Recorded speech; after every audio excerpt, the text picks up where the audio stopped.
ഒരു സംഘടനയെക്കുറിച്ചും പറയാൻ വേണ്ടി ഞങ്ങൾ ആഗ്രഹിക്കുന്നില്ല. അല്ലെങ്കിൽ ഇതൊരു പാർട്ടി നിലപാടല്ല, ഔദ്യോഗിക നിലപാടല്ല. മുസ്ലിം ലീഗ് ആര് നിർത്തുന്നുണ്ടോ അവർ വിജയിക്കും. ഒരു വിവിധ ഭാഷകൾ സംസാരിക്കുന്ന, അതുപോലെ തന്നെ നല്ല എഡ്യൂക്കേഷൻ വിദ്യാഭ്യാസ രംഗത്ത് നല്ല വിദ്യാഭ്യാസമുള്ള, നല്ല കഴിവുള്ള, എല്ലാ സ്ഥലത്തേക്കും ഓടിയെത്തുന്ന ഒരു നേതാവിനാണ് സ്വാഭാവികമായി ലഭിക്കേണ്ടത്. സ്ഥാനാർത്ഥി നിർണയമൊന്നും ആയിട്ടില്ല എങ്കിലും AKM തന്നെ വീണ്ടും മഞ്ചേശ്വരത്ത് മത്സരിച്ചാൽ അദ്ദേഹത്തിന് കിട്ടാവുന്ന വിജയസാധ്യത എത്രത്തോളമായിരിക്കും? ഞങ്ങളെ സംബന്ധിച്ച് പറയുകയാണെങ്കിൽ ഏറ്റവും ജനകീയമായിട്ടുള്ള ഒരു മുന്നണിയാണ് UDF. അതുപോലെ തന്നെ നേതാവാണ് AK അഷ്റഫ് സാഹിബ് എന്നുള്ള നമ്മുടെ മൂലക്ഷരമായ AK അഷ്റഫ്. തീർച്ചയായിട്ടും വിജയിക്കുമെന്നതിന് സംശയമില്ല. മുസ്ലിം ലീഗ് ആര് നിർത്തുന്നുണ്ടോ അവർ വിജയിക്കും. പ്രത്യേകിച്ച് നിലവിലുള്ള MLA ആണെങ്കിൽ കൂടുതൽ സാധ്യതയുണ്ട്. എന്താണെന്ന് വെച്ചാൽ ഏറ്റവും അവസാനത്തെ നിരവധി പ്രശ്നങ്ങൾ കൈകാര്യം ചെയ്ത നേതാവാണ് AK അഷ്റഫ് സാഹിബ്. ഏറ്റവും അവസാനം ചെയ്തത് നമുക്കറിയാം, ജനങ്ങൾക്ക് ബുദ്ധിമുട്ടാവുന്ന രീതിയിലാണ് അവിടെ കുമ്പളയിലുള്ള toll, ആലിക്കാടി toll.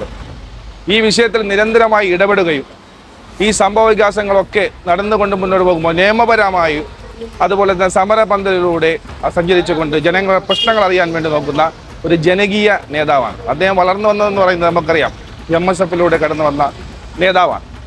Manjeshwaram Govinda pi കോളേജിൽ പഠിക്കുമ്പോൾ തന്നെ രാഷ്ട്രീയ പ്രവർത്തനം നടത്തിക്കൊണ്ട് 3 പ്രാവശ്യം കണ്ണൂർ യൂണിവേഴ്സിറ്റിയിൽ വിജയിച്ച ഒരു നേതാവും കൂടിയാണ് AK അഷ്റഫ് സാഹിബ്. അപ്പോൾ ജനങ്ങളുടെ പൾസ് അദ്ദേഹത്തിന് മനസ്സിലാവാം, അദ്ദേഹത്തിന് മനസ്സിലായി, അത് ജനങ്ങൾക്കും അദ്ദേഹത്തെക്കുറിച്ച് അറിയാം.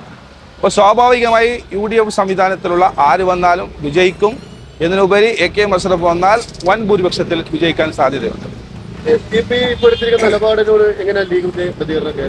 അത് പറയാൻ വേണ്ടി നമുക്ക് ആരും ഒരു സംഘടനയെക്കുറിച്ചും പറയാൻ വേണ്ടി ഞങ്ങൾ ആഗ്രഹിക്കുന്നില്ല. അല്ലെങ്കിൽ ഇതൊരു പാർട്ടി നിലപാടല്ല, ഔദ്യോഗിക നിലപാടല്ല.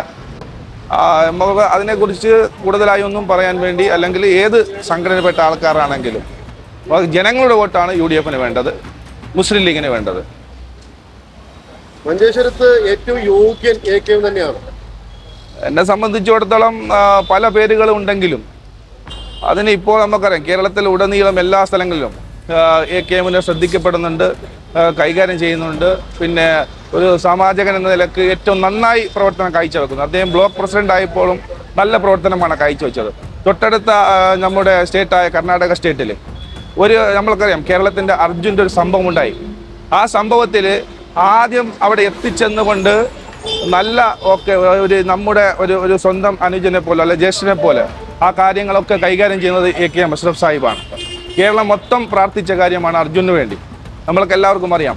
ആ സംഭവം ഉണ്ടാകുമ്പോൾ അവിടെ AK അഷ്റഫ് സാഹിബ് ജാതിയോ മതമോ സ്വന്തം വോട്ടർ പോലുമല്ല അർജുൻ എന്ന് പറയുന്ന വ്യക്തി, പക്ഷെ കേരളക്കാരനാണ്, നമ്മുടെ സഹോദരനാണ് എന്ന് വെച്ച് അദ്ദേഹം ചെയ്ത പ്രവർത്തനമൊക്കെ നമ്മൾക്ക് അറിയാവുന്ന കാര്യമാണ്. ഏറ്റവും അവസാനം ഇപ്പോൾ കർണാടകയിൽ നമ്മൾക്ക് ഏതെങ്കിലും ഒരു പ്രയാസങ്ങളോ പ്രശ്നങ്ങളോ ഉണ്ടായാൽ അവിടുത്തെ നമ്മൾ ഇന്നുള്ള സ്പീക്കർ നമുക്ക് UT ഖാദർ അവറുകൾ, അപ്പോൾ അദ്ദേഹത്തുമായി അടുത്ത ബന്ധം പുലർത്തുകയും അവിടെയുള്ള കോൺഗ്രസ് നേതാക്കളുമായി ഏറ്റവും അടുത്ത ബന്ധം പുലർത്തുകയും ചെയ്യുന്ന ഒരു നേതാവും കൂടിയാണ് നമ്മുടെ AK അഷ്റഫ് സാഹിബ്. അപ്പോൾ AKMനെ സംബന്ധിച്ചിടത്തോളം ജനങ്ങളുടെ ഹൃദയത്തിലാണ് അദ്ദേഹം ജീവിക്കുന്നത്. നേരത്തെ ഇവിടെ ഉണ്ടായി നമ്മുടെ പ്രമുഖരായിട്ടുള്ള നേതാക്കന്മാർ, മൺമറഞ്ഞ നമ്മുടെ ചെർക്കളം അബ്ദുള്ള അവറുകൾ, അതുപോലെ തന്നെ ഗോൾഡൻ അബ്ദുൽ ഖാദർ സാഹിബ്, ഏറ്റവും അവസാനം മൺമറഞ്ഞു പോയ നമ്മുടെ PB അബ്ദുൾ റസാഖ് സാഹിബ്, ഇവരെ കാറ്റഗറിയിൽ എണ്ണിപ്പെടുത്താവുന്ന ഏറ്റവും തലമുതിർന്ന നേതാവാണ് AK അഷ്റഫ് സാഹിബ് എന്ന് പറയാൻ വേണ്ടി ആഗ്രഹിക്കുകയാണ് ഞാൻ. AK അഷ്റഫ് ഇപ്പോൾ ലീഗിന്റെ ഒരു മന്ത്രിസ്ഥാനം വാഗ്ദാനം കിടക്കുന്നുണ്ടല്ലോ. അപ്പോൾ കാസർഗോഡ് നിന്നോ മഞ്ചേശ്വരത്തോ ഒരു മന്ത്രിയെ പ്രതീക്ഷിക്കാം എന്നുണ്ട്. അപ്പോൾ ആ മന്ത്രിസ്ഥാനത്ത് ഏറ്റവും യോഗ്യൻ AKM ആണോ? ഇത് ഞാൻ പറയുന്നത് പാർട്ടി നിലപാടല്ല, വ്യക്തിപരമായിട്ട് പറയുകയാണെങ്കിൽ ഏറ്റവും വിവിധ ഭാഷകൾ സംസാരിക്കുന്ന ഈ മഞ്ചേശ്വരത്തെ ഈ അങ്ങേറ്റം പ്രദേശത്ത്, ഈ കാസർഗോഡ് ജില്ലയെ സംബന്ധിച്ചിടത്തോളം ഇവിടെ വികസനം വരേണ്ടത് അത്യാവശ്യമാണ്. നമ്മൾക്കറിയാം, നമ്മുടെ മെഡിക്കൽ കോളേജ് എങ്ങും എത്താത്ത രീതിയിലാണ് പോയിക്കൊണ്ടിരിക്കുന്നത്. ആ മെഡിക്കൽ കോളേജൊക്കെ, അതുപോലെ തന്നെ നമ്മുടെ ബാക്കിയുള്ള എല്ലാ വികസനവും ഇവിടെ നടത്തണമെങ്കിൽ ഒരു വിവിധ ഭാഷകൾ സംസാരിക്കുന്ന, അതുപോലെ തന്നെ നല്ല എഡ്യൂക്കേഷൻ വിദ്യാഭ്യാസ രംഗത്ത് നല്ല വിദ്യാഭ്യാസമുള്ള, നല്ല കഴിവുള്ള, എല്ലാ സ്ഥലത്തേക്കും ഓടിയെത്തുന്ന ഒരു നേതാവിനാണ് സ്വാഭാവികമായി ലഭിക്കേണ്ടത്. അതങ്ങനെ തന്നെ ലഭിക്കുമെന്നാണ് ഞങ്ങളുടെ പ്രതീക്ഷ.